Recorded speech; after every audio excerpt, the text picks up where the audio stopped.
the Holy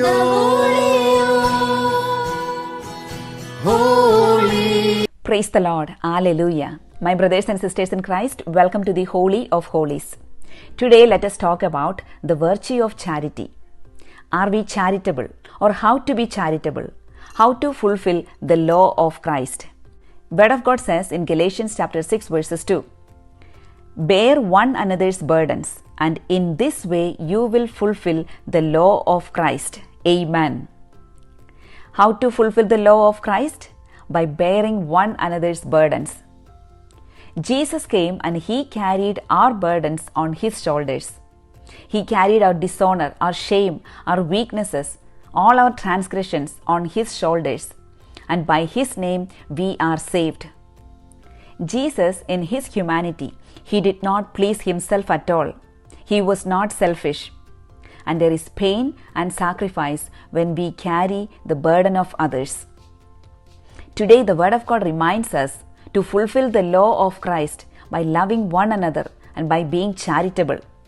If we find anyone in transgressions, restore them to Christ with a spirit of gentleness. Offer help to others physically, emotionally, or spiritually. Restore them. Offer a helping hand. But what prevents us from helping, or what prevents us from bearing one another's burdens?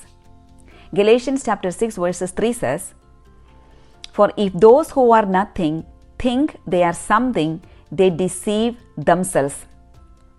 Self-deception from pride. Instead of thinking, how can I be of help? We are so anxious and we think that how can I be helped? I am so important. We desire or expect others to help us. Sometimes we consider ourselves so highly that I am so important and I expect other people to come and serve me, to help me. And sometimes we consider or portray ourselves that we are the one who need the most. We are the one to be helped. It's all about us. The focus is on ourselves. The selfishness. Remember, Jesus was not selfish. He did not please Himself. We are expected to come out of our comfort zone. And when we offer help, it comes with the pain and sacrifice. But are we willing to be charitable? Are we willing to help one another?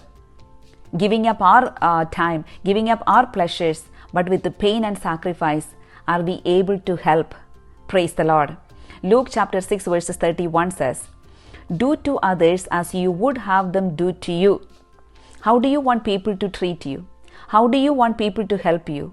Do to others the same way. How you expect others to understand you or help you, the same way help them. We are so reluctant to offer help, but we are so impatient. We want to be helped. We want others to come and ask us, what's going on? How can I help you? We always expect, but we are so reluctant to offer. Jesus says, it is better to give than to receive. My dear brothers and sisters in Christ, today the Spirit of the Lord is inviting you and me to be charitable, to follow Jesus Christ, not to be selfish, not to please ourselves, but to consider one another greater than us. Don't be deceived out of pride. Don't be deceived by selfishness. James chapter 2 verses 8 says, you do well if you really fulfill the royal law. According to the scripture, you shall love your neighbor as yourself. You do well if you fulfill this law of Christ. Love one another. Love your neighbor. Praise the Lord. And today let us all pray for this virtue, the virtue of charity. Let us be charitable in our words, in our thoughts, in our actions. Let us always be ready to help. Let us come out of our comfort zone and with the pain and sacrifice offer our help. Amen. It is not about us, but it is about the other person. Praise the Lord. Let us all pray. Lord Jesus, we thank you and we praise you. Lord Jesus, we thank you for this message today. Lord Jesus, we ask forgiveness for the moments that we have not been charitable and we failed to carry one another's burden. Today, Lord Jesus, we pray your special grace and anointing to fulfill this law of Christ, to love one another. Lord Jesus, take away the spirit of selfishness from us. In the name of Jesus, we renounce the spirit of selfishness. Lord Jesus, we pray that each one of us be filled with the love of God. Lord, we thank you and we praise you. Amen. God bless you all. All glory be to the Father, and to the Son, and to the Holy Spirit. Amen. It's not about us, but about the other person. Amen.